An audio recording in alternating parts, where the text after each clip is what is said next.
ನಮಸ್ಕಾರ, ಜೈ ಶ್ರೀರಾಮ್. ನಿನ್ನೆ 19ನೇ ತಾರೀಕು ಹಿಂದವಿ ಸ್ವರಾಜ್ಯ ಸಂಸ್ಥಾಪಕ ಛತ್ರಪತಿ ಶ್ರೀ ಶಿವಾಜಿ ಮಹಾರಾಜರ ಜಯಂತಿಯು ಇಡೀ ಭಾರತ ದೇಶದಲ್ಲಿ ಅತಿ ವಿಜೃಂಭಣೆ ಉತ್ಸಾಹದಿಂದ ನಡೀತಾ ಬಂದಿದೆ.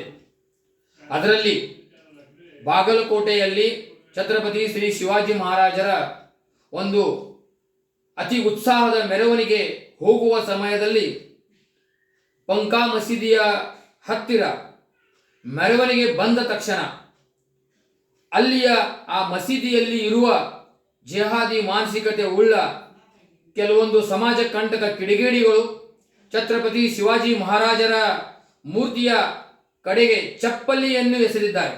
ಅದೇ ರೀತಿ ಕಲ್ಲನ್ನು ಎಸೆದಿದ್ದಾರೆ. ಆ ಕಲ್ಲು ಎಸೆದ ಸಮಯದಲ್ಲಿ ಅಲ್ಲಿಯ SP ಅವರು ಸಹ ಗಾಯವಾಗಿದ್ದಾರೆ. ಅದೇ ರೀತಿ 5-6 ಪೊಲೀಸರು ಗಾಯಾಳುಗಳಾಗಿದ್ದಾರೆ. ಕೆಲ ಕಾರ್ಯಕರ್ತರು ಗಾಯಾಳುಗಳಾಗಿದ್ದಾರೆ. ಈ ಒಂದು ಕೃತ್ಯ ಅತಿ ನಿಂದನೀಯವಾದದ್ದು, ಅತಿ ಅಪಮಾನಕಾರಿವಾದದ್ದು. ಯಾಕಂದರೆ ಶ್ರೀ ಛತ್ರಪತಿ ಶ್ರೀ ಶಿವಾಜಿ ಮಹಾರಾಜರು ಈ ಇಡೀ ಭಾರತ ದೇಶವನ್ನೇ ಒಂದು ರಾಷ್ಟ್ರ ಮಟ್ಟಕ್ಕೆ ತಂದು ರಾಷ್ಟ್ರವನ್ನಾಗಿ ಉಳಿಸಲು ಪ್ರಯತ್ನ ಮಾಡಿದ ಒಂದು ರಾಷ್ಟ್ರಪುರುಷ. ಆ ರಾಷ್ಟ್ರಪುರುಷರ ಅಪಮಾನ ಅವಮಾನವನ್ನು ನಾವು ತೀವ್ರ ಶಬ್ದದಲ್ಲಿ ಖಂಡಿಸ್ತಾ ಇದ್ದೀವಿ. ಮತ್ತೆ ಶ್ರೀರಾಮ ಸೇನೆ ವತಿಯಿಂದ ನಾಳೆ 11 ಗಂಟೆಗೆ ಇಡೀ ರಾಜ್ಯಾದ್ಯಂತ ಪ್ರತಿಭಟನೆಯನ್ನು ಹಮ್ಮಿಕೊಂಡಿದ್ದೀವಿ.